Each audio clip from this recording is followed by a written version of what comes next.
नमस्कार मित्रांनो. राहू ज्योतिषशास्त्रात सर्वात मायावी आणि गूढ ग्रह रहस्यमयी मानला जातो. हा ग्रह जेव्हा आपली चाल बदलतो तेव्हा काही लोकांच्या आयुष्यात अचानकपणे यश येते, तर काहींना अनपेक्षित संकटांचा सामना करावा लागतो. आता राहू शनीच्या कुंभ राशीत आहे.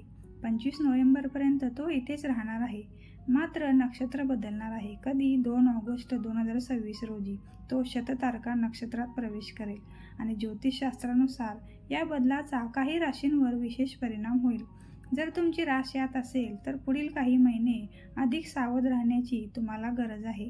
सर्वात आधी बोलूया मेष राशीबद्दल. या काळात मानसिक तणाव वाढल्यासारखे वाटू शकते. घरातील छोट्या छोट्या गोष्टींवरून वाद निर्माण होण्याची शक्यता आहे. कुटुंबातील सदस्यांमध्ये गैरसमज वाढू शकतात. विवाहित व्यक्तींनी संवादात संयम ठेवणे आवश्यक आहे. व्यवसाय करणाऱ्यांना पैसे अडकणे किंवा अपेक्षित परतावा उशिरा मिळणे या परिस्थितीचा मुकाबला करावा लागेल. त्यामुळे कोणताही आर्थिक निर्णय घाईघाईत घेऊ नका. आता पाहूया दुसरी राशी, वृश्चिक राशी. राहूचा हा प्रभाव वृश्चिक राशीवर चढ उतार घेऊन येऊ शकतो. कामातील महत्त्वाचे प्रकल्प अपेक्षेपेक्षा उशिरा पूर्ण होऊ शकतात. व्यवसायात नफा कमी होणे किंवा अचानक खर्च वाढणे या समस्या येऊ शकतात. मोठी गुंतवणूक किंवा नवीन व्यवसाय सुरू करण्याचा विचार करत असाल तर प्रत्येक पाऊल विचारपूर्वक उचला. सध्या संयम हेच तुमचे सर्वात मोठे शस्त्र ठरेल. यानंतर आहे कर्क राशी. कर्क राशीच्या लोकांसाठी हा काळ कामाच्या ठिकाणी अधिक जबाबदाऱ्या आणि दबाव घेऊन येऊ शकतो. सहकाऱ्यांसोबत मतभेद निर्माण होण्याची शक्यता आहे. जमीन, घर किंवा मालमत्तेशी संबंधित कामांमध्ये अडथळे येऊ शकतात. आर्थिक बाबतीत विशेष काळजी घ्यावी. अनावश्यक खर्च आणि जोखमीचे व्यवहार टाळावे. शांत स्वभाव आणि सकारात्मक विचार तुम्हाला अनेक अडचणींपासून दूर ठेवू शकतात. आणि आता आहे सिंह राशी. राहूचा प्रभाव तुमच्या आर्थिक आणि कौटुंबिक जीवनात काही आव्हाने निर्माण करू शकतो. अचानक वाढणारे खर्च बजेट बिघडवू शकतात.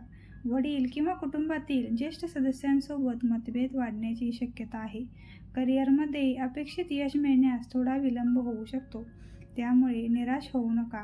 हा काळ तुमच्या संयमाची परीक्षा घेण्यासाठी आणि शहाणपणाने हाताळण्यासाठी तुमची कसोटी घेतोय. मात्र लक्षात ठेवा, कोणताही ग्रह आपल्या कर्मापेक्षा मोठा नसतो. ज्योतिष हे सावध राहण्याचे संकेत देत असते. भीती निर्माण करण्यासाठी काहीच नसते. त्यामुळे काही सोपे उपाय तुम्ही नक्की करा, ज्यामुळे तुम्हाला दिलासा मिळेल. कोणत्याही कागदपत्रावर वाचल्याशिवाय स्वाक्षरी करू नका. कर्ज देणे किंवा मोठे आर्थिक व्यवहार या काळात पूर्णपणे टाळा. दररोज ओम रा रावे नमा या मंत्राचा 108 वेळा जप करा. पक्ष्यांना दाणे खाऊ घाला. विशेषतः काळ्या रंगाच्या पक्ष्यांना अन्न देणे शुभ मानले जाते. गरजू व्यक्तींना मदत करा आणि शनिवारी काळे तीळ किंवा उडीद डाळ दान करा.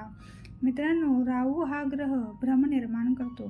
त्यामुळे या काळात तुम्ही भ्रमात राहायचे नाही आहे. तुमची राशी यापैकी कोणती आहे?